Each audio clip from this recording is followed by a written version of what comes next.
আদেই কিছু বলা যত আছে মহাবে এই দানবগুলো সকলকে সুনাম ওয়াদে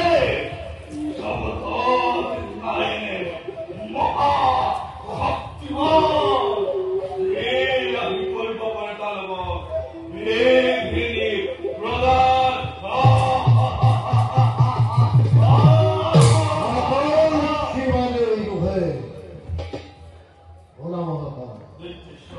আজের কর্তব্যই তো আজকে কথু অবশ্যই করবাই অমান্য আদেশ কলঙ্ক নির্মূল করি দুর্বল দল যে তোর সকত হতে তারপরে শপথ কি বলে আসে যত বীর খন্ড কাল হল উচ্চ স্বরে কোন সকলকে বিশ্ব ধ্বংস মূর্তি ধরি প্রত্যেক খণ্ডই বই চিত্তার অভিযান আদেশ দৈত্যেশ্বর